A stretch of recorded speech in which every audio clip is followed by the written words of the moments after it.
Hello everyone, welcome to the Northern Sydney Regional Forum for November. Our theme today is Voices from the Frontline. So thank you everyone for joining us today. I can see that we have some people coming into the room. It's fantastic to see you all. Even though we're not face to face, it's great to see you coming into the room. So my name is Ilsa Bird. If you've not met me before, I'm the Sector Support Coordinator at Your Side Australia, alongside Rosanna Camizo, who is also here in the background today, helping me out. So we've gathered some wonderful speakers for you today, and I will introduce them shortly. But before I do, I just want to let you know some of the capabilities of Zoom if you haven't used it before. And I'm sure given the year that we've had, we've all become experts at Zoom. But I'd just like to point out that if you want to communicate with us and you have anything to say, any comments, please pop them in the chat panel because we'll be checking that throughout. And if you have questions for our panelists, because we will have a section later on this afternoon for an opportunity for you to ask questions to our panelists. So please use the Q&A function on the menu to ask questions to our panelists. But for now, I would love for you just grab your lunch, grab a cup of tea, grab a cup of coffee, sit back, relax, and enjoy. So before we get started, it is my absolute pleasure to introduce Danielle Ballantyne, who is the Chief Executive Officer at Your Side Australia, who is going to do our acknowledgement of country today. Thank you, Danielle. Thank you, Ilsa. I want to acknowledge the traditional custodians of this land and recognise their continuing connection to land, waters and culture. I particularly recognise the Camaragal people of the Eora Nations where I'm sitting today. And I want to pay our respects to elders past, present and emerging, and thank and acknowledge any Aboriginal people who are in attendance today. Thank you, Danielle.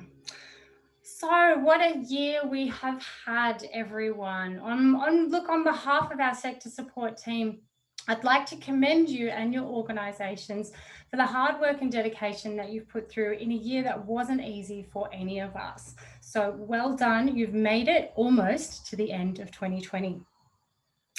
So today, our webinar, we have a few things for you. We're going to begin with a Q&A panel with some wonderful panelists who I'll introduce very shortly.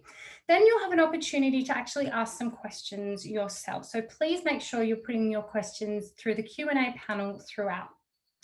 And finally, we will have a lovely little video treat for you at the end. Some of you may remember earlier, a couple of months ago, I put the call out for you to submit videos and photos to create a video for frontline workers. So we'll be sharing that with you today. And then finally, before we leave, I'll be handing back over to Danielle for a little wrap up of some of the things that we've talked about today. So let's get started. So in the past, our forums have drawn from leaders in our sector and also other sectors to learn from their expertise. But today we've gone straight to the source. So who better than to share about service delivery and learn from service delivery than those who are actually delivering the services themselves. And that is our wonderful, dedicated frontline aged care workers. So today you're going to hear from a great panel of speakers, and hopefully you'll be able to learn from some of their experiences in 2020 and during COVID to help you plan effectively for 2021. Now, before we start asking questions, I'm just going to launch our first poll. So we're going to have audience polls throughout, which means you can't be snoozing while you're watching. You need to be paying attention because we want to get your feedback about some of these questions. So our first audience poll is, how many frontline staff, including volunteers, does your organisation have in the Northern Sydney region? And that will come up very shortly. The options will be less than 20, between 20 and 50, 50 to 100, or less than 100. So we'll just give it a couple of seconds for the panel, the poll to come up.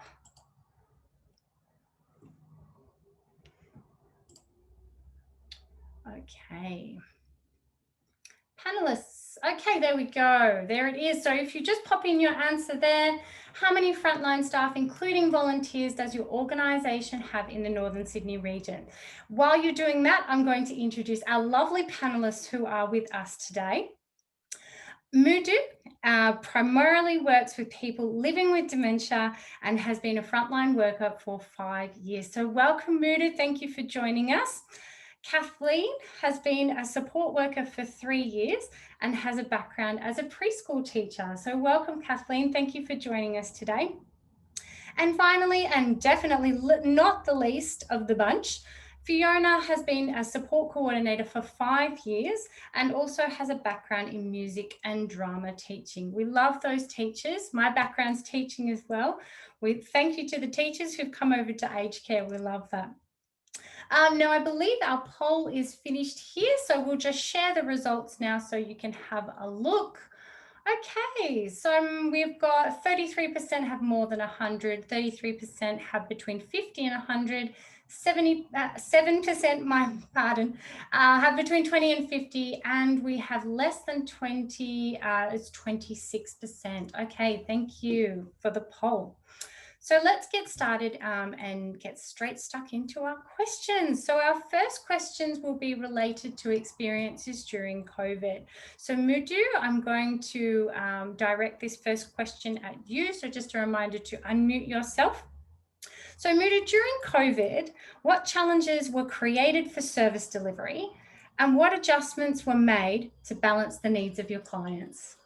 Thank you, Ilsa. The biggest challenge I found was balancing the risk factors of COVID with the impact of social isolation on my clients and the ongoing mental health issues that came with that. That was a big juggle, and having to work our way through that was difficult as we kept going. The other thing was, with COVID, we had smaller teams, which created, I guess, that led to greater burnout and stress as well on some of us with a smaller team. And time management came into play. We were no longer able to do things as we could pre-COVID, which is get up and go. Everything had to be coordinated and carefully planned out and mapped out. And when dealing with people living with dementia, that's not always that easy to do. The other thing was technology was amazing during this time. It was such a useful tool, provided people had the capacity to use it. I had a client who wasn't living in Sydney, but she still wanted to connect. So every Thursday while she was away and I was in Sydney, we would go on a walk and FaceTime. I would do Sydney Harbour and walk across the Harbour Bridge, go to the shops and look at Christmas gift ideas, which it was a way of connecting, planning for a time when we may be COVID free. And doing all the good things like exercising and being out in the sunshine as well. So it sort of ticked all the boxes. There were ways of doing things and technology was amazing. I think that's about it for me. That's great. Thank you. Thank you. Fiona or Kathleen, do you have anything that you want to add to that? No? Great. Okay, well, the next question again is directed at you, Mudu. So stress and burnout were major risks for frontline workers during COVID and not just in aged care.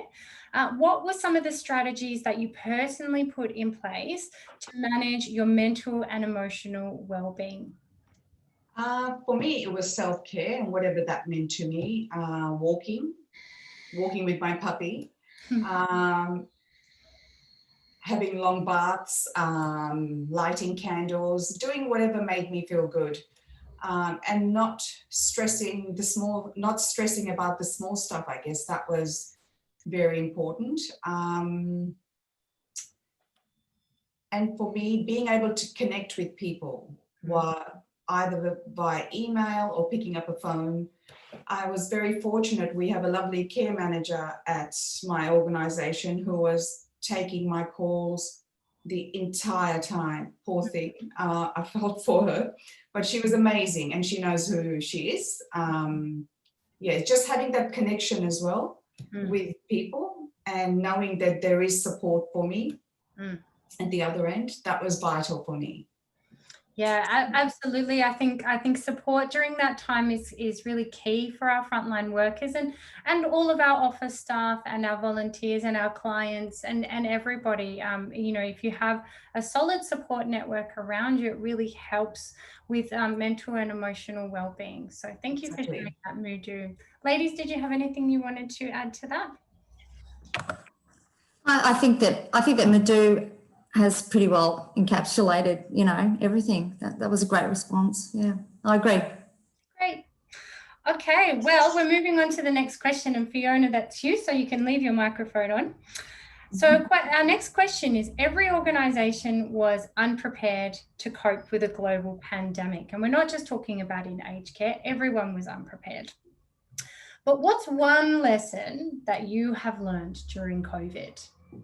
Yeah, well, actually, this question really did open up Pandora's box for me. And it actually did leave me wondering, why were we so unprepared for this pandemic? I mean, this is despite the many warnings and predictions scientists gave us. But hopefully, and God willing, we are moving forward towards a path of recovery. And I learned a lot of lessons along the way. But there was one lesson that really did stand out for me, apart from the obligatory bottle of hand sanitizer. The lesson that stood out for me was that I felt that our sense of connectedness and social responsibility has prevailed above all. So as a support worker, I have the privilege of going into people's homes and into aged care facilities. And I'm really heartened to see that the community do all in their power to help protect and care for our most vulnerable. I'd just like to tell you that I have clients whose neighbours leave care packages, homemade dinners, and run errands for their elderly neighbours. I've watched people in shopping centres put back the very last item on the shelf if they see that an elderly person needs it. And I've got clients whose families have vacated their homes in order to go and live and care for their loved ones. And I've seen aged care workers try to reinvent the wheel just in order to keep their residents in touch with their families and loved ones. And whilst, you know, these lessons won't provide the cure that we all long for, I think it's reminded me of the values that really matter and the values that bind us together, and I feel will help us to overcome future adversity. And so I really feel that this has been a great lesson in retrospect. So thank you. Thank you, Fiona. What a great answer. I think that's something, hopefully, that all of us have witnessed, that we've seen community spirit prevail. I know certainly in my local community, I saw it. Our organisation had a pen pal program, and there's been some wonderful relationships that have come from that. So I think that's something that hopefully we've all been able to witness, something like that. So thank you for sharing with that, Fiona. Okay, so now we're ready for our second audience poll. So Amanda, if you want to just pull that up for us. So our second audience poll is about feedback. Has your organisation provided an opportunity for feedback from frontline staff regarding their experiences during COVID? And you've got the options of yes, no, or unsure. The reason that we ask this is because we believe that the feedback from our frontline staff is really, really important, because quite often we put processes and procedures in place that are untested and they sound good in theory, but then when we go to actually do them and in reality, they don't quite work as what we planned. So it's always good in situations like that to reflect and learn. I know there were a number of different strategies that we tried that didn't quite work in reality. So that's where you just need to reflect and maybe change and pivot. And we all love that word recently. So I'll just give you a couple of seconds. I think most people have voted. We've only got, 50%. Now, I know there's more people out there. So if you're not paying attention, jump on your screen just for a couple of seconds and just vote, because this information is really important for us, because it lets us know where your organization is at. So if you are getting feedback from your frontline staff, that's great. It means you're on the right track, but we want to make sure that everybody is on the right track. Okay, I think we've had the majority of our attendees have voted. Okay, great. So let's share those results now, please, Amanda. Okay, so 72% have said yes, which is excellent. 3% have said no. 24% are unsure. Thank you very much. I'm assuming that if you're unsure, it's because it's not within your role to know if that's actually occurred. If there's other reasons for it, please let us know in the chat panel. That would be great. Okay, thank you. So we're going to move on with some more questions. So these questions, I'm going to direct them at Kathleen. So you can unmute yourself. So Kathleen, during COVID, what is one thing that your organisation has done that has supported you to perform your role more effectively? Okay, well, first of all, having a fantastic support system is the one thing I'd like to mention that the organisation I work for has done that's allowed me to perform the role more effectively. Mm-hmm. The number one key is communication. I think everyone can agree communication is a number one key in everything. So my organisation, they've been fantastic in communicating. They've been checking up on everyone's health and wellbeing, not only us as frontline workers, but also the clients as well, providing lots of COVID information to us frontline workers as well as the clients.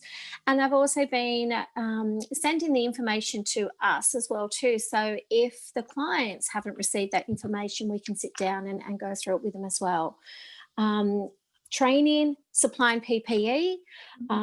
If we've been unable to actually go and pick up PPE, it's been posted out to us. So basically nothing's been impossible. In all areas, we've had Zoom meetings, regular emails, phone calls, texts, and as I said, even mail, things mailed out to us in the post. Also too, which was a big bonus and I was quite surprised with, the organisation I worked for even sent out a $50 voucher to all of our support workers as a thank you. And that was really, that made me feel accepted and appreciated for the work that I do. So that was really good as well too. Yeah, absolutely. I mean, I think job satisfaction in any industry, it doesn't matter where you are, to know that you're appreciated is really up there in terms of self-satisfaction and job satisfaction. I'm just going to add a little tack-on question to that, Kathleen. I know you're not prepared for this, but I just wanted to ask, in your opinion, so in your personal opinion, your personal experience, what did you feel was the most effective mode of communication that your organisation used? In terms of, we know that COVID information was changing daily, sometimes every couple of hours. So there was a risk to have a bit of an information overload. So I just want to ask you, what did you feel was the best way that your organisation communicated with you? Emails, because then that way the clients couldn't actually get an email sent to them because they didn't have email addresses, then we could relay that information onto them as well too. Okay, great. Excellent. Emails was the perfect communication. Thank you. And ladies, I'm just going to open that up to you, Fiona and Muda, and just ask you if, Fiona, I'll start with you. Which mode of communication you found the most helpful from your organisation? I'd have to say emailing would probably have been the best. Yeah. Yep. And Mudu, do you agree with that? That email? Absolutely. Okay. Emails were the best. Yeah. And is that because you had all the information written down, black and white, very clear? Were there any other reasons that email was helpful? You could go back through it as well too and use it as resources as well and show the clients as well too. So you actually had that there as factual information. Mm. Yeah. Yeah. And it Wonderful. didn't, Oh, go, Mudu, please. rather than text or phone call, it didn't disrupt your time with your client. Great. So you always had it there, but it didn't come into play while you were having that face-to-face time with the client. Yeah, so you can take your time to read it when you've got an opportunity to do Yes. so, and you're not overwhelmed by doing, too many things at once. Excellent. Yeah. Thank you, ladies. I'm sure that's great feedback for our organisations. So Kathleen, I'm going to ask you the next question as well. Mhm. So how have your experiences this year shaped the way that you will do your job post-COVID? So for example, what are some of the things that have changed, and what are some of the things that may potentially stay the same next year? Okay, so what has changed is, everyone knows, is COVID, and the way myself or even anyone else interacts with people. I'm actually a people person, and I like to offer support and help, assistance when needed. So I like to connect with people. And I like to, like touch people on the hand, or if they need guidance and everything, offer my arm and things like that. And that's where all the information that is actually being sent through to people, they're like, don't touch, keep your distance and things like that. So I think that's actually sort of made people very vulnerable and given them some information that they're not sort of really sure of. And also, so I'll do my best to basically reassure them and just sort of let them know that, it is okay. My experience through COVID has shaped me just to keep understanding everyone and valuing everyone as individuals, and just be more inclusive as well too. So everyone thinks differently, they behave differently, and as I said, information they receive, it could be from an unreliable source. They may think differently or behave differently. And it could come from the TV, radio, or even, they might hear something at the shops where I think everyone heard that we were going to go into a lockdown, and it was just a domino effect. So then, of course, everyone starts taking things off the shelves, and they ring their parents, or they buy up for their, for their parents and things like that. So it's, so just to sort of make sure that they don't worry and reassure them, and just sort of support them. And give them that respect as well too. I will continue communicating with them and reinforcing to them that everything happens for a reason, and we're all learning from it constantly. And just to take one day at a time, and basically treat others how I would want my own family members to be treated as well too, if they're in the same situation. And also considering work policies, procedures, boundaries, not to overstep them, and just follow through with work colleagues as well too, and managers, and make sure that there's that communication as well Mudu did talk about self-care and time management as well too, and that's really important as well. And my organisation, they've encouraged me to be more reassuring to clients as well too during COVID, and even after COVID for next year when the pandemic's over. So just constantly, as I said, communicating with them, and just continue asking them questions. Are they okay? Ask them if they have any health problems and things like that, and then just try and sort of, hit it on the head straight away, and just being cautious. I mean, I can be a trustworthy person. I, sometimes believe a lot that I hear and see and everything. So I think just to be a bit cautious as well too out there. Great. That's excellent. Yeah, look, I think one of the things that we've all discovered is that COVID has reinforced some of the things that we already know.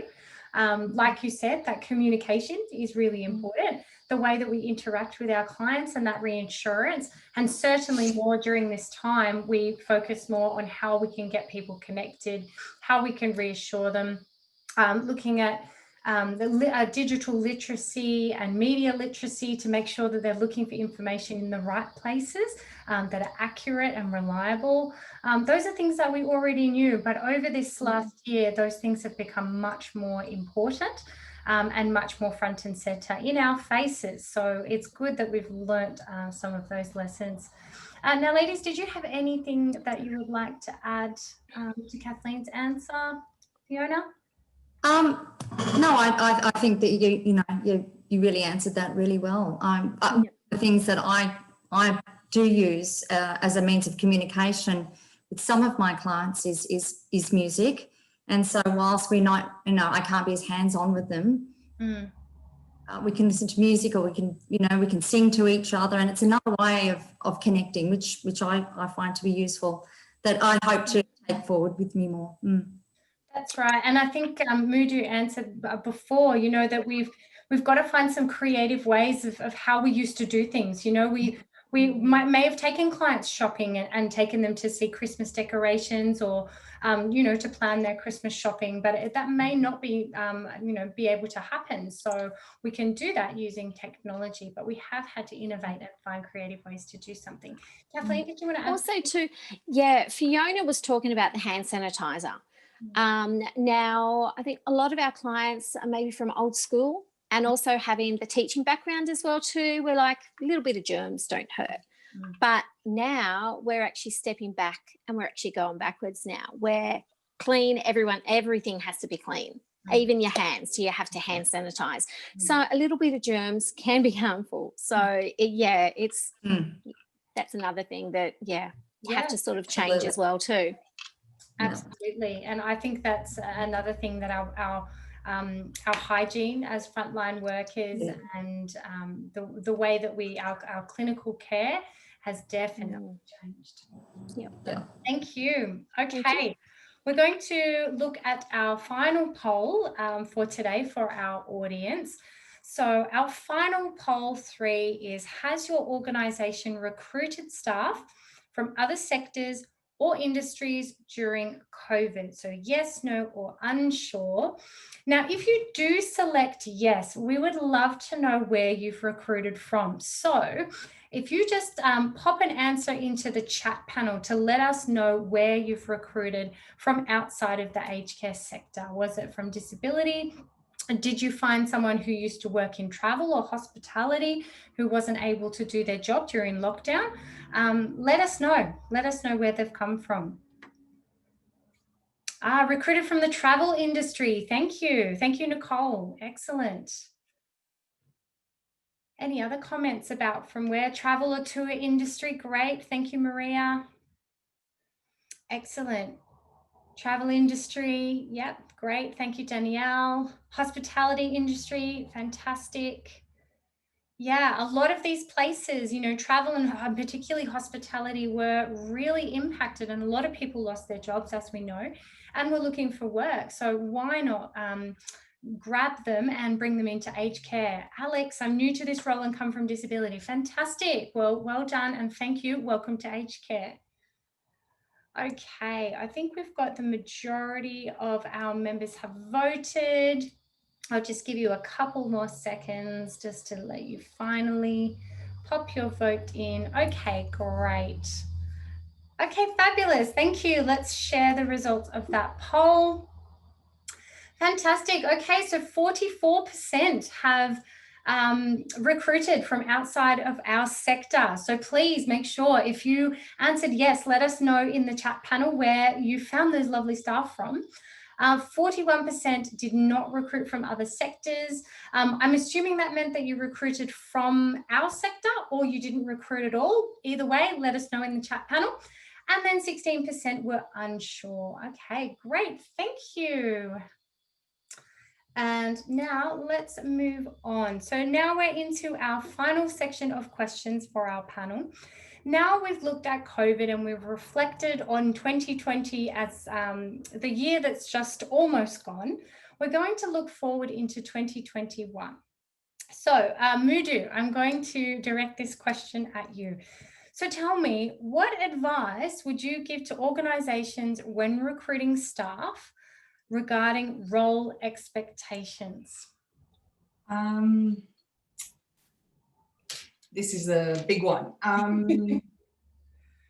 I think when recruiting, people need to be made aware that our clients, our lovely clients, may have issues that could be mental, social, physical.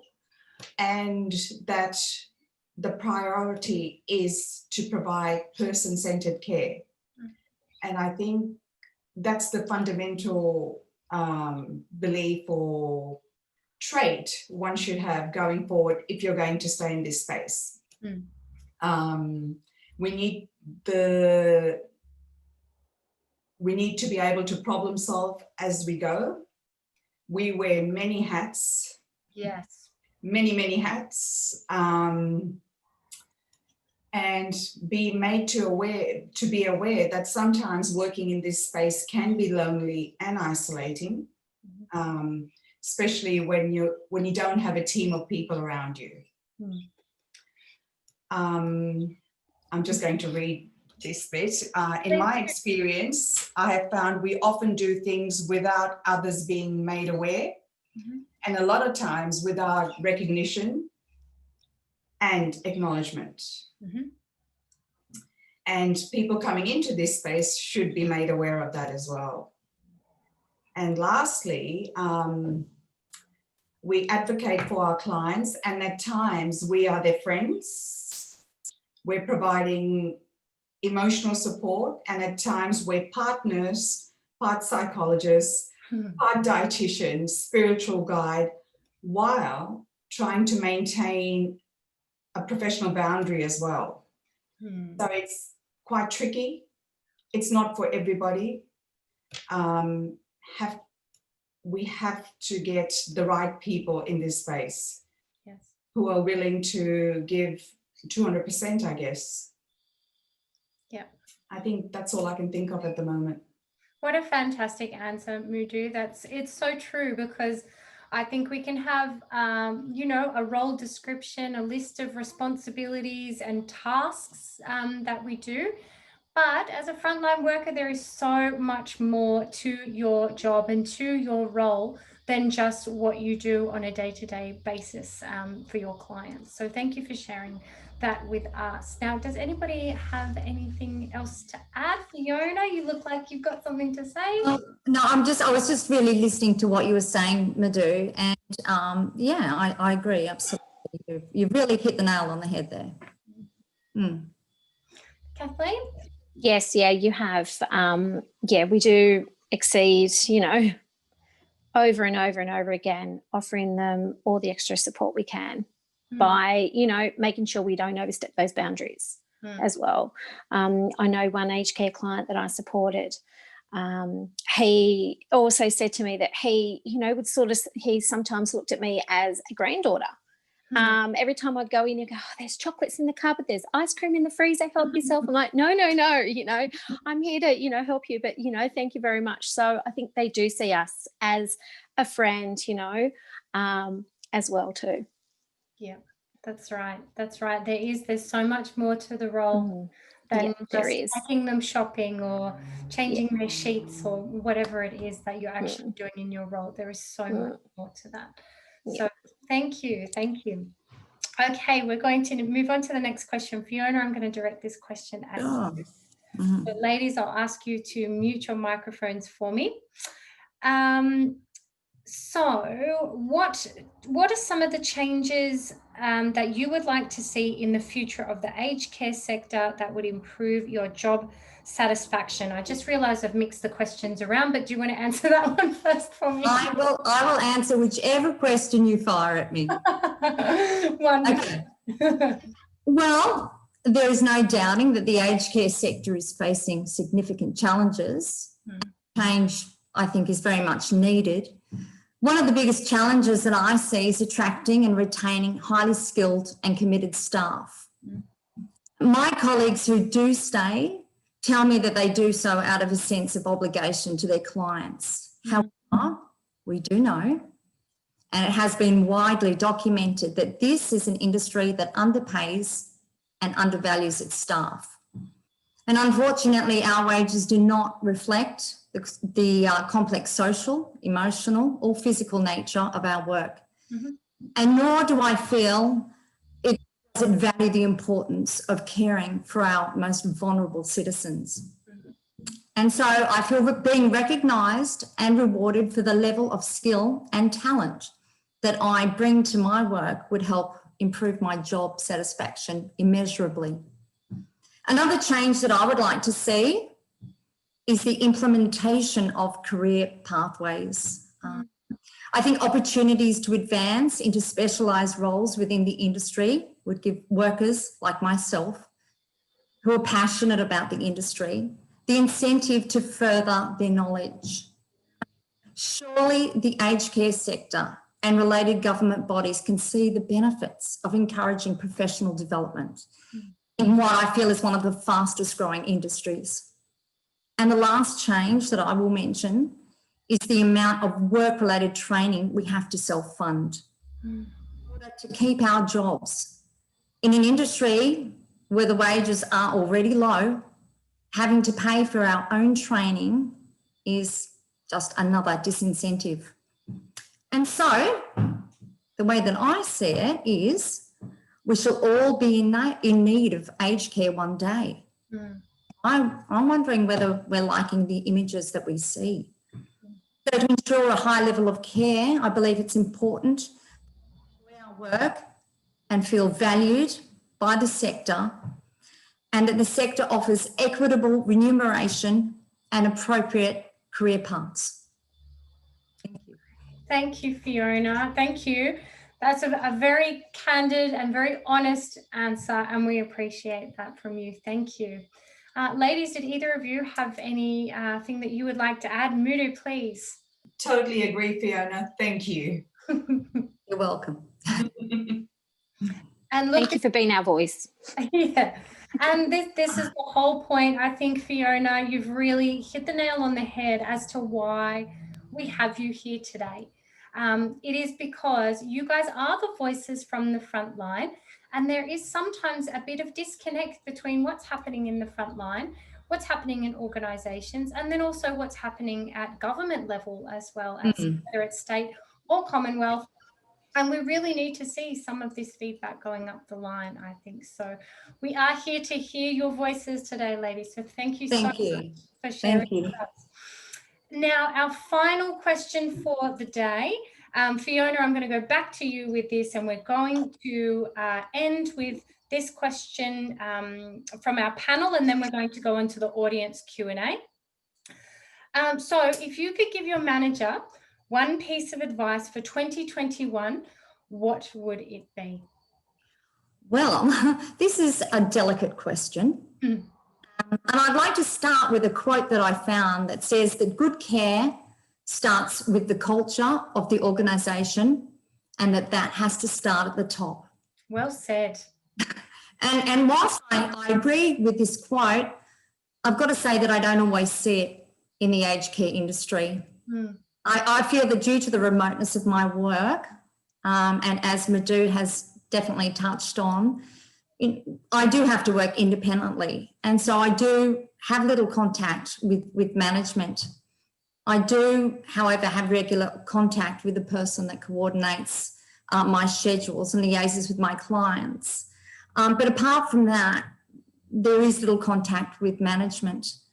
Having said that, I have attempted to try to engage my manager by including her in emails that I've sent to the office to congratulate fellow employees or to commend them on their work. But unfortunately, I haven't received any response back. And so when it does come to feedback or acknowledgement, again, this is coming from the scheduling coordinators. I do, however, feel that there are times when we as employees need to have direct feedback from our managers, even if it's just fleeting.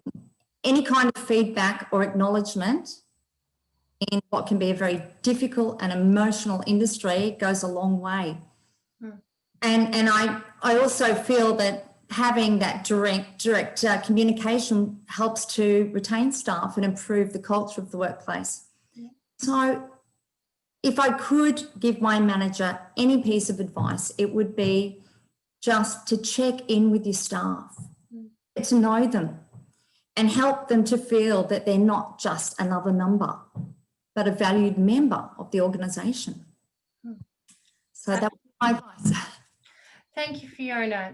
I think really, I mean, like I said earlier, that COVID has highlighted some of the things that we already know. We know that we need connection between organisation and frontline staff, but COVID has accentuated that because there's been so much need for communication, for support, and even just like you said, Fiona, to check in and make sure that your staff are okay. As a sector support coordinator, I really hope to see that those are some of the things that don't change when the pandemic starts to ease and the world that we are going into has changed. But I really hope that we still remain with those things, checking in on the staff, regular communication, support, and asking them what they need and how they feel. I think that's really important in terms of building rapport with your staff. And again, back to job satisfaction. Yeah. We all know that you're worth your weight in gold. Unfortunately, you don't get gold. So we hope that you would get some appreciation at least. Yes. So I'm going to just very quickly ask Mudu or Kathleen if you have anything to add to that answer. And if not, we will move on to our next section. Okay, fabulous. So as you can all probably see, my lovely colleague, Rosanna, has jumped up on the screen today. So I'm going to pass over to Rosie because Rosie's going to do our Q&A section for today. So take it away, Rosie. Thank you. Thank you, everyone. Sorry, I'm just playing around with a few things here. Now I'm just going to ask a couple of questions. We got 2 questions for our panelists. And then I will ask an additional third one. So this is out to all the panelists. How have you maintained professional boundaries while supporting your clients that were nervous or afraid through COVID?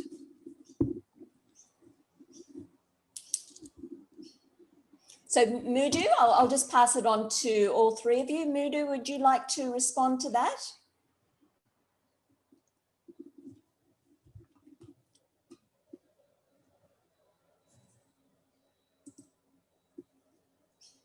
Hello?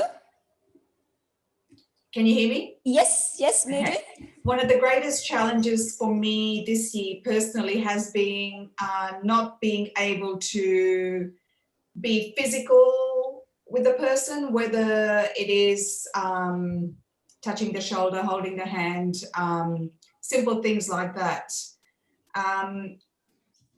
Sorry, you'll have to repeat the question. I lost it there for a second. Yeah, how have you been able to maintain professional boundaries while supporting your clients that were afraid or nervous? I'll leave that one. Okay, anyone else? Fiona?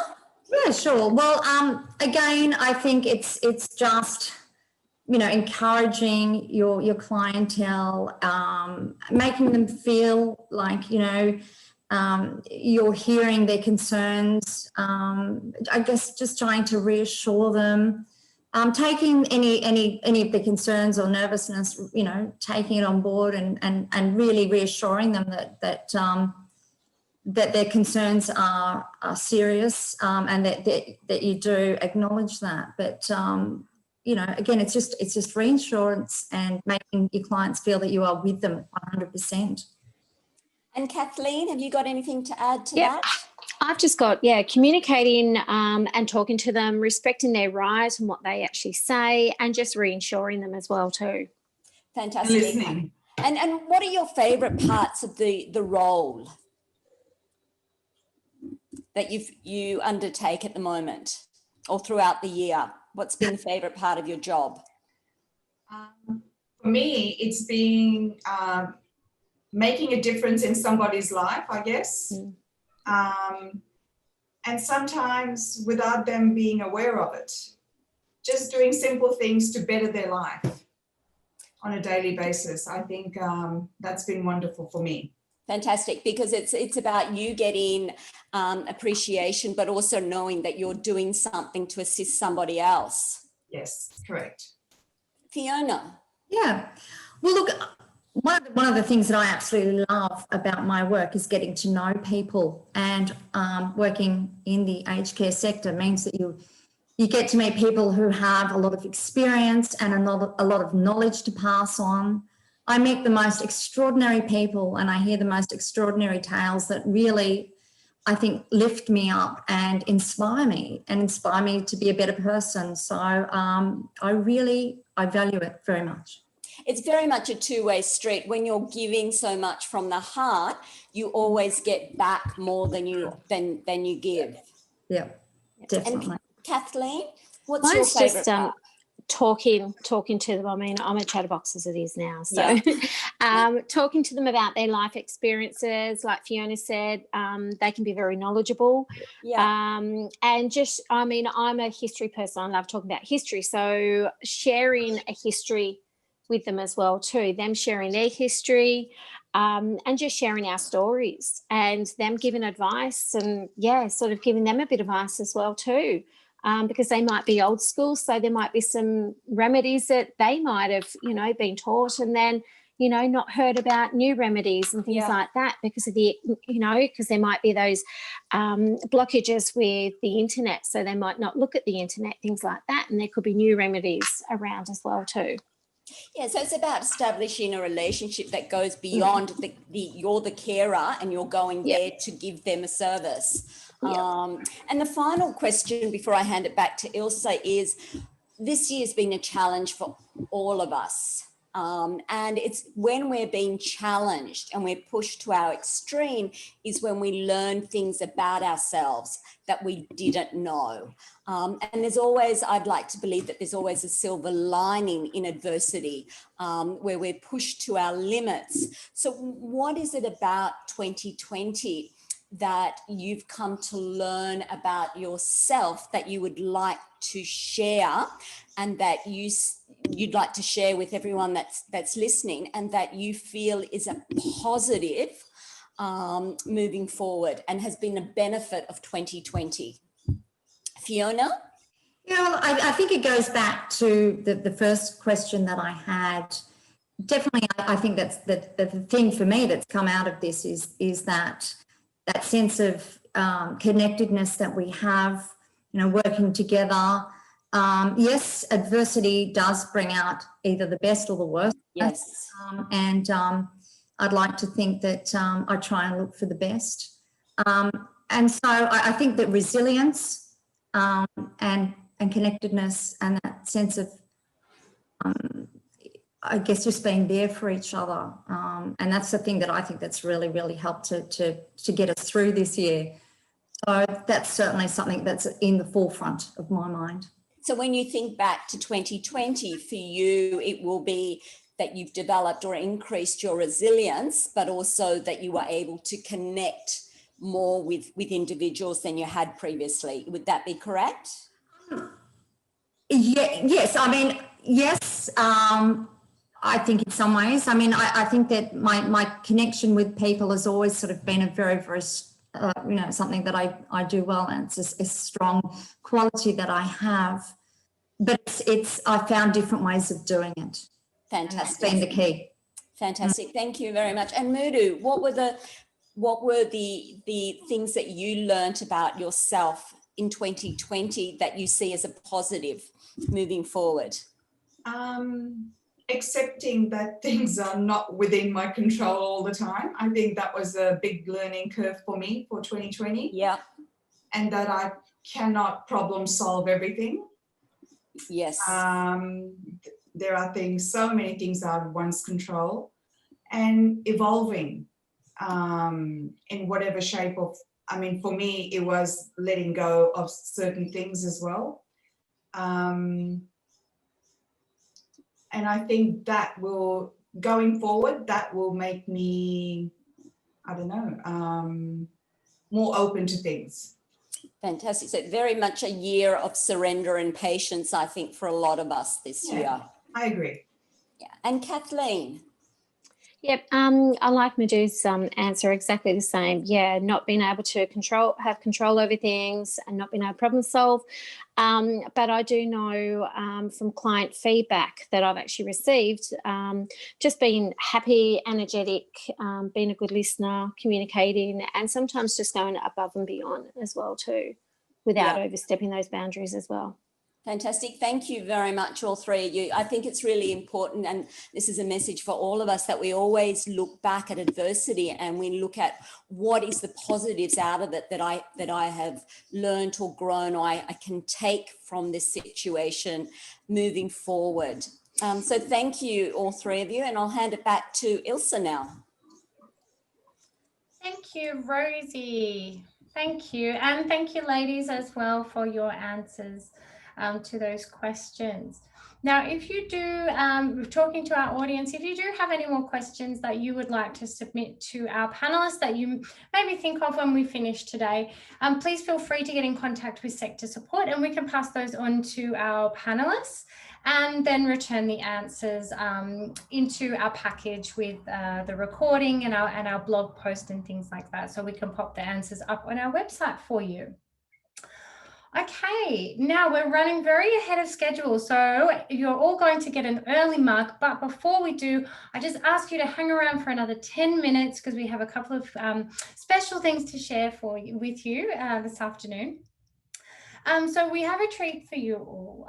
So as I said at the beginning of the session today, you may remember that last month I put a call out to organisations in our region to submit either thank you videos or messages of thanks to frontline workers in our region and frontline workers in general. We know that our aged care staff have worked very, very hard this year, and we all have, but our frontline workers are the ones who've been right there on the front line and potentially putting themselves at risk, either with burnout or stress or mental or emotional health, but also the risk of physical risk as well of actually contracting and becoming unwell, having to lose time at work. So we really want to say thank you for what they've done.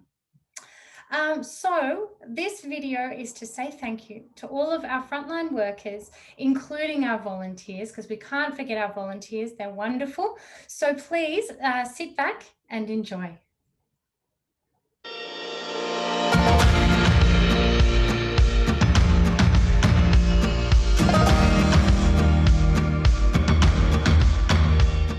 "2020 has been a tough year for all of us. But for our frontline aged care workers, we wish to say thank you. Thank you for working so hard to ensure clients can still receive their services. A big thank you to all of the wonderful frontline aged care workers for all of your work and sacrifice in 2020, keeping our loved ones safe. Thank you to all the frontline workers at King Care for all you did during COVID, whether you're a registered nurse, allied health team member, or home care worker. Dear frontline workers, who are you? You're our drivers, you're our volunteers, you're our office admin. You're the staff that managed to keep this organisation going, but you're also the people that got our clients to where they needed to be, and that's essential medical shopping. I would like to thank you on behalf of our organisation, and what would we do without you? So thank you.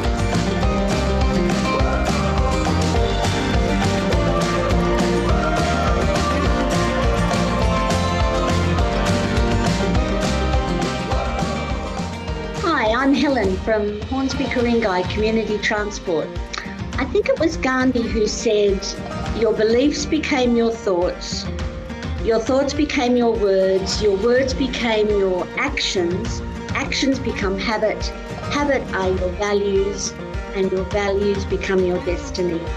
Wow, the destiny of our frontline workers, you've all done remarkably well. I hope you realise how much our clients, our collective clients, appreciate every smile you gave them, every service you offered, the extra work that's been put on you, every form you fill out correctly, every time you do something wonderfully and with attitude and really thank you. Where would all those people living independently out there relying on us be without you? Thank you. Sincerely, thank you.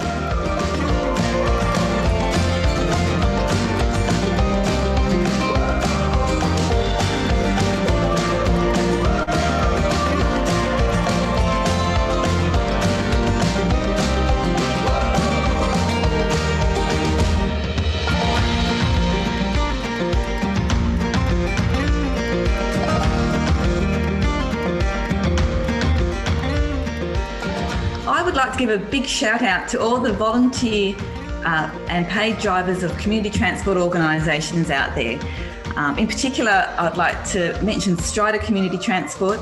I know from our perspective, our drivers and bus assistants have been so diligent in cleaning those vehicles in between each passenger at the end of each shift.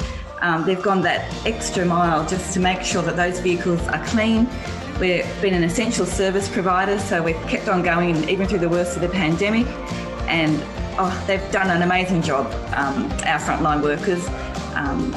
They've just run with it. You know, they haven't missed a beat. Their heart's been in it. They care for the people that they're looking out for, and they've been really diligent in what they're doing. So, on behalf of all the community transport drivers out there, thank you.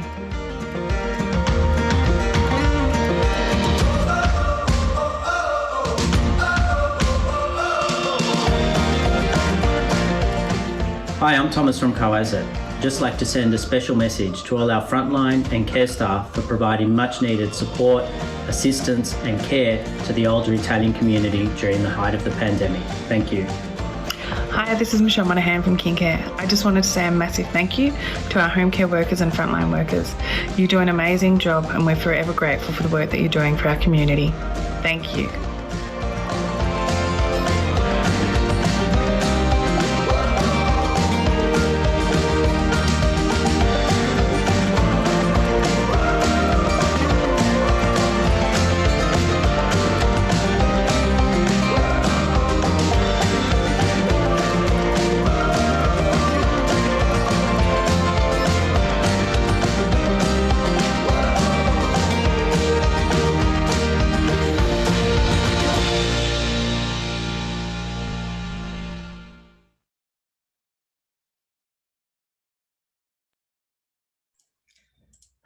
Fabulous. Thank you. So thank you, aged care workers, frontline workers. We appreciate everything that you do. And thank you to the organisations that also sent in their messages of thanks. This video will be available on our website and on our Your Side YouTube channel. So I will make sure that you have access to that. And please, please, please share it on your social media, share it with your organisation so that we can make sure that our frontline workers know how much they're appreciated from the organisations in our sector. So finally, I'm going to hand over again to Danielle Ballantyne, who is going to give us a wrap up from today. Thank you, Danielle. Thanks, Ilsa. Firstly, I really want to thank our forum speakers, Kathleen, Mudu and Fiona. You gave up so much of your time, and telling your story as a frontline worker, particularly in 2020, has been incredibly invaluable, and I'm sure that we've all learned something from your stories today. I also want to thank Ilsa and Rosie for your work in the background and coordinating the forum. When we were designing the forum's theme, the sector support team were acutely aware that COVID had, as we all know, consumed the lives of all aged care workers and just the general public. And we recognise that as an industry, during unprecedented circumstances, that there were many experts delivering instructions and new work procedures, and these changes were often made with imperfect and ever-evolving information. So we sat down and we asked ourselves, how did the care workers at the front line respond to those changing instructions? What judgments did they have to apply with those instructions when the instructions and the client's needs did not align? But more importantly, we were asking ourselves, how can we as a sector learn from frontline workers as the real experts in delivering care? And here are some of the things that I pulled from what we heard today. It's really great as an industry that we are recruiting from outside the sector, that we've seen the opportunity where other sectors have contracted, that we're able to use those transferable skills and bring new people into the community and aged care sector. We know in the future we are facing a workforce shortage. There will be a demand across ageing and disability of about 900,000 workers. And we know that COVID placed more pressure on our workforce than ever. We know that, across Australia, where the workforce was directly affected by COVID, particularly in Victoria, the demand placed on workers was even greater than anyone could have imagined. So it's great to see that we're identifying transferable skills from industries such as hospitality and the travel sector. And for those who are in the forum today, if you haven't thought about it, think about what are those transferable skills, and then how you can apply them within your organisation to progress your organisation's level of care. And as Mudu said, care workers wear many hats and they need to problem solve daily, and the role can be really isolating. And care workers do this role without recognition and acknowledgement most often. We know that COVID created smaller teams that place more stress and risk of burnout, and that independent care workers are required to manage that through self-care, and that's personal to each of you. I did hear that puppies are incredibly helpful, and I know in my own organisation that our pets became not just critical to us as individual people, but actually became critical to the culture of our organisation. And so I think we all know each other's pets. I do know that Ilsa's dog Rocky is not allowed in the room today because he likes to come and say hello. Fiona raised, the question: why were we so unprepared through COVID? There were lots of clues. There was lots of warning signs to say that this was coming, and that we hadn't really thought and prepared ourselves. And that's something that we really need to reflect on and think, if another crisis hit our sector, what would that be, and what could we manage today so that when it did happen, we're less reactive and we're more proactive. But she balanced that by saying some of the amazing things that as a community we learned, that sense of connection. We were coming back to ourselves as a community, and that social responsibility prevailed. And she gave some really beautiful examples of how that played out with her clients and her local community as well. And that these lessons reinforced our social and our individual values that we will take into a post-COVID world. We also heard that care workers need a support system as much as our clients. And if we all think back to March and everything going into lockdown and trying to adjust to a new world and what we called a new normal, we were very focused on clients, but we couldn't forget our workforce either, because without our workforce we wouldn't be able to meet those needs of our clients. So our care workers do need a support system, and examples that were given was that through good communication. The best communication experience that was reported was through email, because care workers could also take that information and relay that to clients as well. It was the least disruptive through a really, really busy time. But other things that were really helpful in the support work was ongoing training, providing that training, having PPE delivered to workers rather than them having to come into the office, and providing thank you gifts and small acknowledgements of efforts as well is a way to sort of wrap around and create a great support system. Some other ideas were valuing our clients as individual. Yes, government policy, our work procedures through COVID were very generic and very generalised, but care workers needed to adapt that and apply that on an individual to individual basis. Understand that people think and behave differently. So that reassurance was really important, and that we can only take one day at a time. And there are other ways to connect in our services as well. So Fiona talked about music, and singing was something that she loved doing with her clients, was a new way to connect.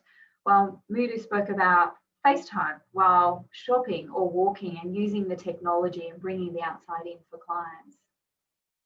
And there was some very, very strong advocacy as part of the panel discussion today, that the industry award does not reflect the skills and talents that are required for being a care worker.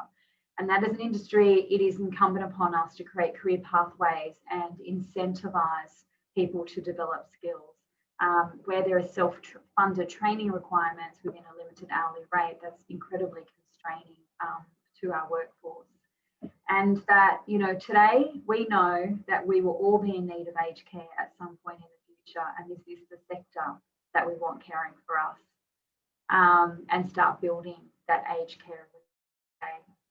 And Fiona further advocated for stating that good care starts with a good culture within the organisation, and that the remoteness of care work and working independently means having very little contact with management, but very high contact with your rostering and your scheduling staff. So to the managers that are online today, please check in with your staff, do those check-in calls, If they're emailing you, acknowledge that email, make sure that they feel really seen and make sure that they feel really, really heard.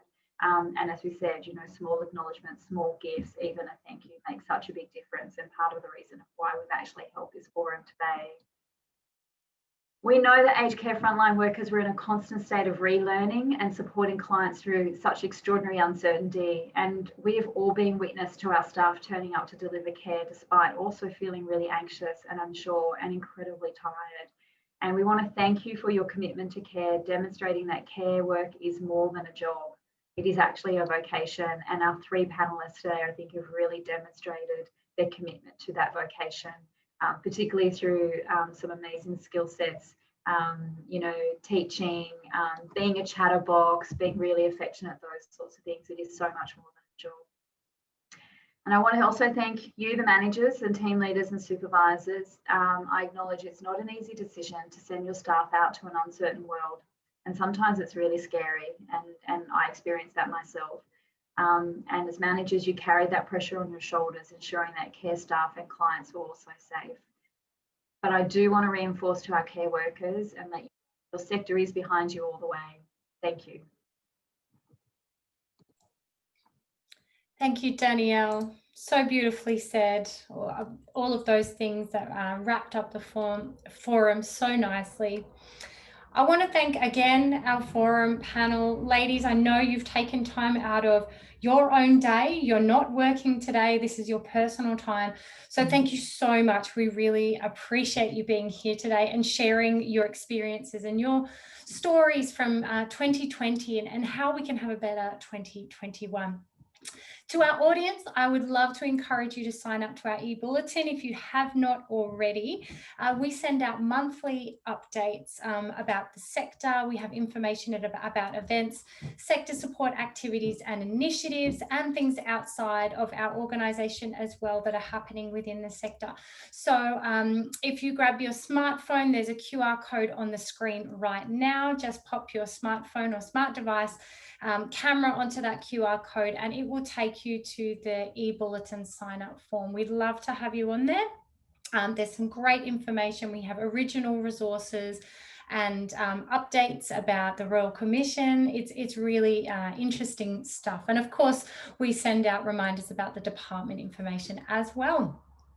If you are going to put something on social media in regards to this forum, particularly if you're going to repost our video, please use the hashtag Voices from the Frontline. So you can follow us. You can also tag at Your Side Australia as well, so that we know that you've posted it. That would be great. And finally, please make sure if you want to contact us, there are several ways to do so.